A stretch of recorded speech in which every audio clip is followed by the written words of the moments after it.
আলহামদুলিল্লাহ, সম্মানিত উপস্থিতি,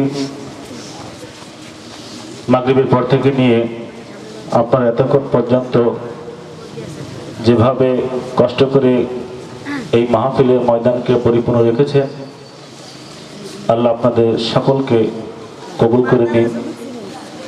আমাদের মাহফিল ইন্তেজামিয়া কমিটির পক্ষ থেকে আমরা আপনাদের কাছে আপনাদের আন্তরিকভাবে মোবারকবাদ জানাই। যেহেতু পরিপূর্ণভাবে আমরা ভালো আয়োজন করতে পারি নাই, সেজন্য আপনারা আমাদের ভুল ত্রুটিগুলো ক্ষমা সুন্দর দৃষ্টিতে দেখবেন। আগামীতে যদি হয় আমরা চেষ্টা করবো ইনশাল্লাহ আরো ভালো করে করার জন্য। আপনারা সকলে আমাদের জন্য দোয়া করবেন। এবং আমাদের মাহফিলে যে প্যান্ডেলে কালেকশন হয়েছে, আমাদের পুরুষ এবং মহিলা প্যান্ডেল মিলে মোট 4000 টাকা কালেকশন হয়েছে। এবং আপনারা যে সহযোগিতা করেছেন আলহামদুলিল্লাহ, আমরা এটা আমাদের মাহফিলের আয় ব্যয় সমস্ত হিসাব আপনাদের সামনে আমরা ইনশাআল্লাহ উপস্থাপন করব।